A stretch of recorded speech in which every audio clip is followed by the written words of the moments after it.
Selamat malam Sisi, Ade, Ayah, dan Bunda. Kita belajar lagi malam hari ini, melanjutkan cerita kita dalam gambar hati manusia. Nah, malam ini kita akan belajar tentang hati manusia yang penuh setan iblis, bisa ditolong, ya, disembuhkan atau dipulihkan jika orang ini mau percaya dan menerima Kristus menjadi juru selamatnya. Nah, sebelum Oma lanjutkan ini, mari kita lihat lagi cerita-cerita kita yang lalu, mulai dari hari pertama, ya. Hati yang berdosa ini, yang penuh setan iblis ini, bisa diubah menjadi hati seperti ini. Dan dilengkapi oleh Tuhan dengan senjata-senjata.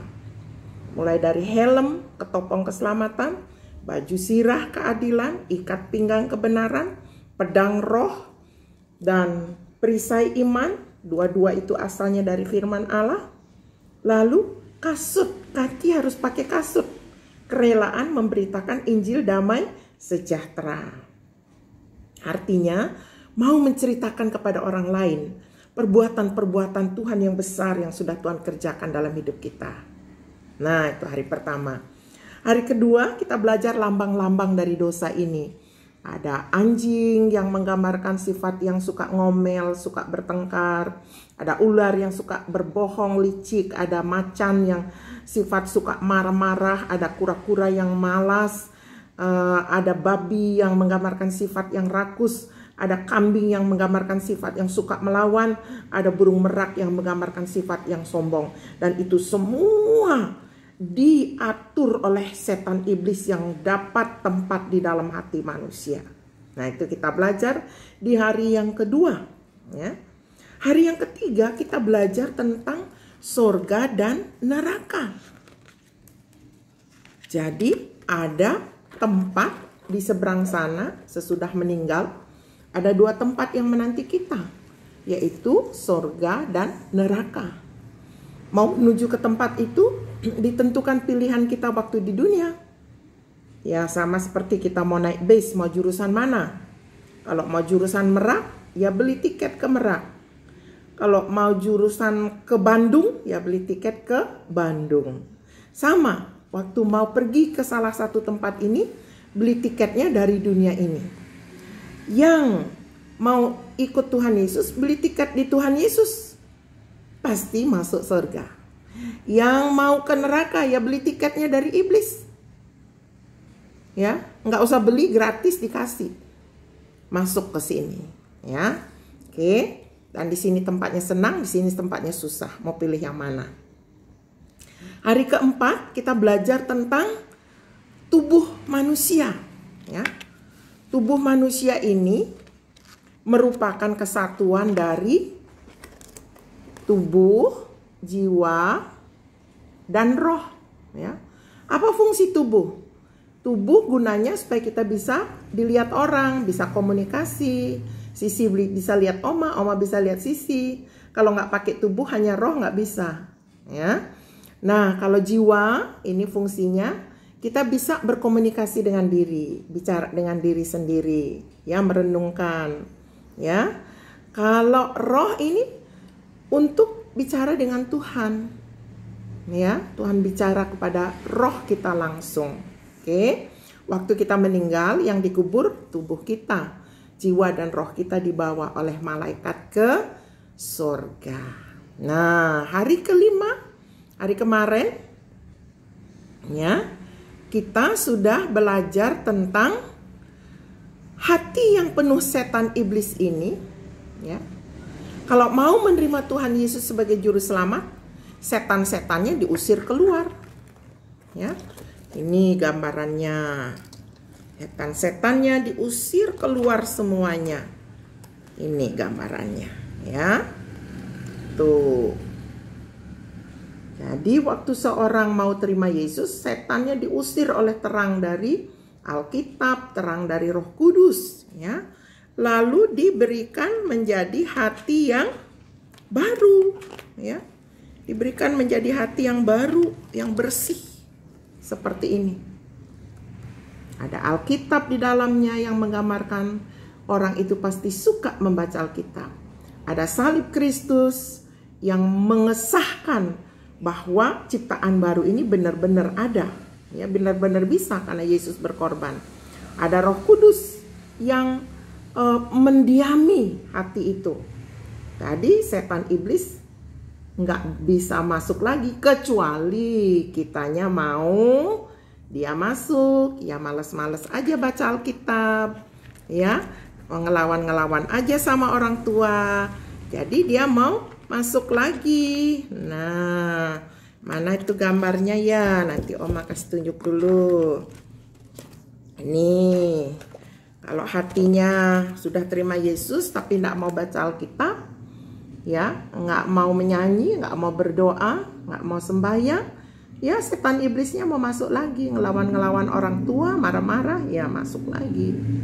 Tapi selama kita taat kepada Tuhan, hatinya tetap bersih, setannya kincuk, nggak berani masuk, karena ada Roh Kudus yang jaga di situ, ya. Kita juga tutup pintu. Nah, hari ini Oma mau mengajar kita dengan tema hati manusia yang penuh setan iblis ini, ya, bisa ditolong setan-setannya ini keluar semua kalau dia mau percaya dan menerima Tuhan Yesus sebagai juru selamat. Hatinya diubah menjadi seperti ini. Nah, bukti bahwa benar-benar hatinya itu sudah baru, ya, sudah seperti ini, sudah bersih, ya, sudah ada Roh Kudus di situ, sudah ada firman Tuhan selalu dibaca dan dihafalkan, ada salib Kristus. Cirinya, coba diingat-ingat, ya. Yang pertama, orangnya suka menyanyi, memuji Tuhan. Ya, suka menyanyi lagu-lagu gereja, ya, lagu-lagu gereja. Setinggi-tingginya langit, lebih tinggi kasih Yesusku, sedalam-dalam lautan, di sini senang, di sana senang. Banyak lagu-lagu dia suka. Yang kedua cirinya kalau hatinya bersih seperti ini, suka kasih tahu teman-temannya bagaimana Tuhan Yesus sudah tolong dia, ya, bagaimana Tuhan Yesus sudah berkati dia. Misalkan, ya, Oma kasih tahu kepada Sisi bahwa kalau ada orang yang mau jahatin Oma, pasti Tuhan Yesus tolak, pasti Tuhan Yesus bela Oma, ya. Dan Oma mau kasih tahu kepada orang-orang, kamu juga bisa. Kalau kamu hidup jujur, hidup bersih, Tuhan Yesus pasti tolong. Nah, Sisi bisa bersaksi kepada temannya. Teman-teman, dulu saya itu sering diganggu loh sama roh-roh jahat. Tapi sejak saya sudah terima Tuhan Yesus, roh-roh jahat itu nggak balik-balik kepada saya lagi. Kadang ada roh jahat yang lain balik, tapi saya udah ngerti caranya gimana tutup pintu. Jangan marah-marah, jangan ngelawan bunda. Nah, itu teman-temanmu akan diberkati. Ya. Yang ketiga cirinya apa? Selain suka cerita perbuatan Tuhan Yesus dalam hidupnya. Sayang adik, sayang ayah, sayang kakak, sayang bunda. Ya. Itu ciri-cirinya. Kalau benci-bencian, itu setan punya ciri itu, ya. Yang keempat, cirinya rajin berdoa, minta tolong sama Tuhan, ya, rajin berdoa.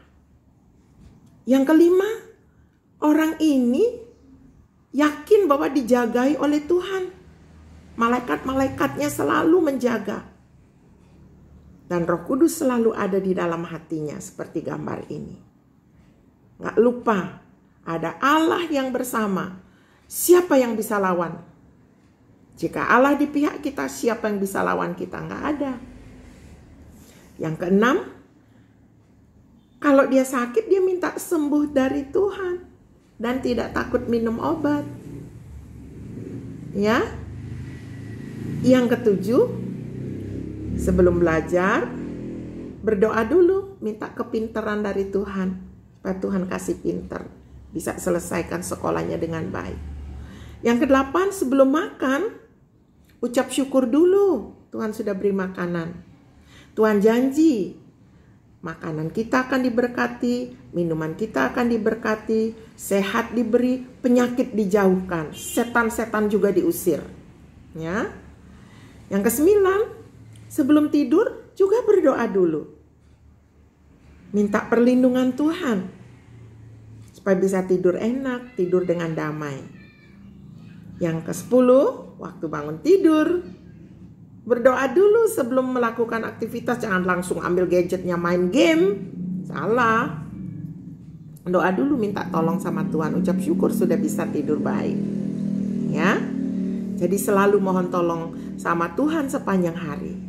Nah, itu ciri-cirinya hati yang sudah didiami oleh Roh Kudus.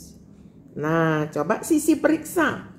Hatinya Sisi yang mana ya dari sekian gambar hati ini?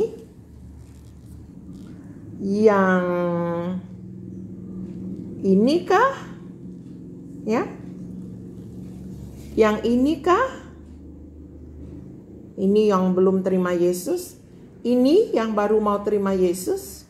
Ini yang sudah terima Yesus. Sudah dibersihkan hatinya.